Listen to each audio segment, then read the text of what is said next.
Rabantsika rehetra amin'ny anaran'i Jesosy Kristy ilay tompontsika sy mpamonjentsika hivavaka isika.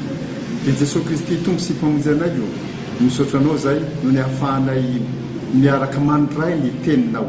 Ny teninao izay sabatry ny fanahy ahafahanay miady amin'ny hely maizina manjakazaka amin'izao tontolo izao ary mampanjaka koa ny tsy fahamarinana. Ao koa ny fanahinao masina ny hanazava ny tenitianao ifampizarana eto ankehitriny ary hanazava koa ny fonay sy ny sainay. Ny fanahinao hoe hampahely ny finiavanay mba haizanay mijoro ananay fahasaina hijoro amin'ny fahamarinana tokoa araka ny sitraponao.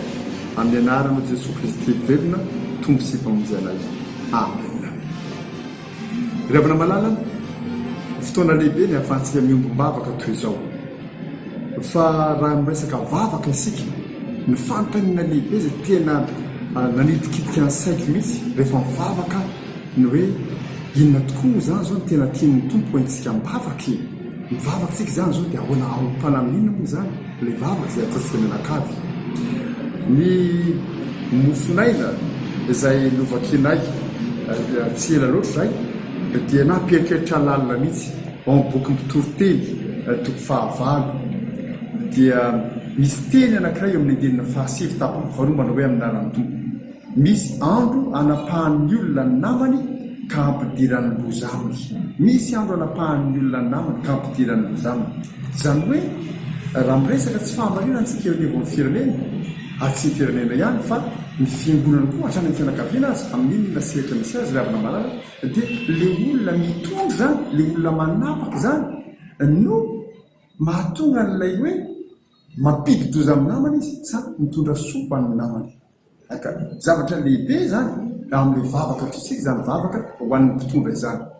Fa raha miresaka vavaka ny mpitondra sika dia tsy maintsy mandeha ny tena koa nefa ny amin'ny tena sika tsy raha avy.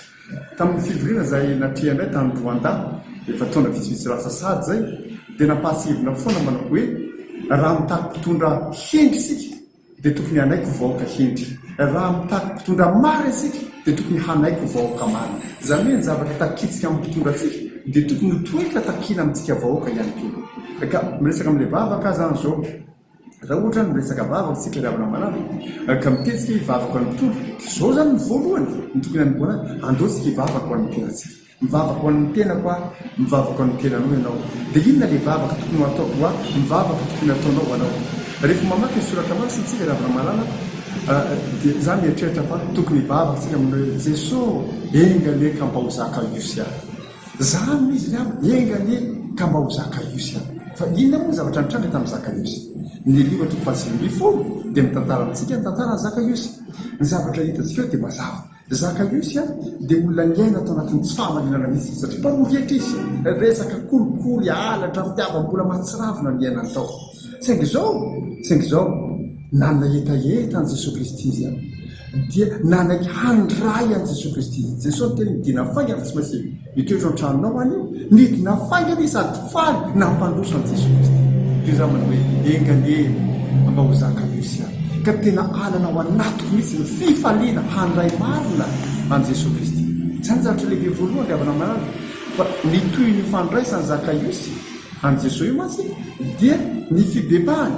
Ka izy zany afaka tamin'ny kolikoly, afaka tamin'ny risopiso, afaka tamin'ny tsotra, afaka tamin'ny fitiavam-bola. Nahoana? Satria niditra tao anatin'ny fiainan'i Jesosy. Raha ataoko ankisarisary zany dia niditra teo amin'ny varavarambe an'i Jesosy dia tsolika mivoaka tany amin'ny varavarankely daholo ny kolikoly rehetra. Dia nitsangana ny zaka iosy nandeha vozy amin'ny fitiavam-bola hatramin'izay. Dia ny temona indreto fa nasansany mifananako omeko an'ny malahelo mahantra ary misy zavatra olona ndraiky tamin'ny fanambakany nomerako avy fakeny zany. Ny mpandika soratra masasasa moa dia ny temona hoe rehefa nataony zaka iosy ngamy zany ka lasy Jesosy dia foana ny kitapom-bola andeha zaka iosy. Fa tsy maninona ny kitapom-bola foana fa ny fiaina ny lasa vaovao misy fiangana vaovao indray. Engane mba ho zaka iosy. Ka izaho koa eo amin'izay endrika rehetra mety ho niainako ny tsy fahamarinana handray marina an'i Jesosy fa tsy ady reny kofitika fotsiny ao miheritsaiko fotsiny fa Jesosy miditra ato anatin'ny fiainako mety koa hanavao ahy. tahaka an'izay nanavozany azakaiosy za zany mivavaka ataoko fa tokony ataontsika ravana marary isika tsiraray avy engalemba ho zakaiosy handray marina kristy dia tena ho avoziny kristy amin'ny fibebahana marina dia hijoro ny soratra masina moa tsy mitantara amintsika tsony ny tianykena ny zakaiosy dia nanahoana moa izao fa ny zavatra fantatsy dia izao manao hoe jesosy dia mitenika mitrefarany tantara io ny amin'ny hoe aniny tonga eto amin'ity tranoty famonjena zany hoe raha miaino ny teny jesosy dia tena nahalana tena tamin'ny fony zakaiosy no nitenenana zany ary tena ataony zakaiosy zany zavatra zany zay zany zavatra zany dia tonga tamin'ny famonjena dia zakaiosy zany rehefa nandray an jesosy mibebaka mifona nanombotra n'ilay tsy fahamarinana ataony dia miaina tamin'ny fahamarinana vaovao ndray zay lazay jesosy tonga amin'ity tranoty famonjena dia mba ho zany any mba ho zany mivavaka tokony ataoko sy tokony ataonao ravana malala zay ny lafiny anankiray fa misy lafiny faharoa nanomboka tany amin'ilay hoe misy fotoana napahan'ny olona ny namany ka ampidirany loza aminy dia vavako an'ny mpitondra zay zany hoe mivavako atsika aloha fa za manaiky hivavaka an'ny mpitondra moro raha matsy mandika mpitondra fa ahoana ianao dia fa tsy maintsy miresaka ny amin'ny mpitondra koa nefa tsisy zao dia inona ary mivavaka tokony atao an'ny mpitondra misy lafiny anakory avana malala lafiny anankiray dia zao tokony hivavaka amin'ny mpitondra sika mba hiasan'andriamanitra amin'ireo mpitondra io hiasa mihitsy amin'ny olona tsiraray avy izay manana ndraiky fitonivon'ny firenena eo anivon'ny fiangonana eo amin'ny setra samihafa eo amin'ny fandrarano sisy zay olona rehetra manana ndraikitra mitondra eo amin'ny setra samihafa mba hiasa io andriamanitra ka io tena misy fotoana mihitsy hiasan'andriamanitra mivantana amin'ny olona matsy ohatra raha mandray ohatra tsika i Josefa zao ny ohatra tsara tany Egypte andriamanitra nanome azy ny fanahy masina nanome azy tolotsaina kendry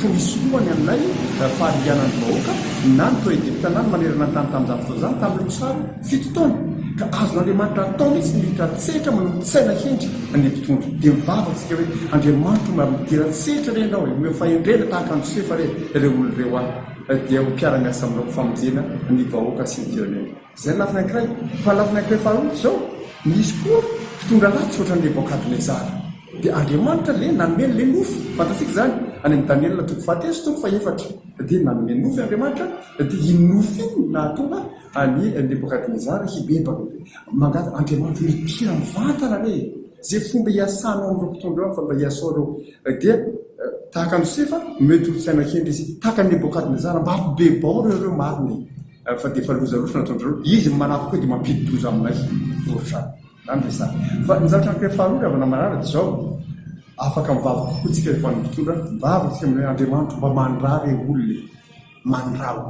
zao matsy rehefa mamaky ny soratra masina tsika dia tena maneraka olona mihitsy andriamanitra ohatra raha mijerytsika ny tantarany Davida matsy ny mpanjaka idealy indrindra raha mamaky ny soratra masina le mpanjaka araka ny fofon'andriamanitra ho ny voalaza tao fa olombelona takatsika any nefa izy dia fantatsika fa solafaka izy tamin'ny fangalana ny vaty Ioria Hitita fitsangajangana tamin'ny Batseba dia inona ny nataon'andriamanitra zao nangitaka anynatana-paminany andriamanitra dia mba mivavaka koa tsika manao hoe Jesosy manarary olona zay olona tena tendrenao marina omeno ny fahendrenao omeo ny fahamarinanao mba hoentina hiteny amin'ireo mpitondra reo aza mieritreritra reo za zao miteny dia ianao zao filompengony dia nany tsy mandeha ho azy zany akory zay olona tiany Jesosy hiteny amin'ilay olona ny tokony miteny any ary io zany dia tena mangataka mihitsy amin'ny tompo mandraha olona nizany izy zay olona zay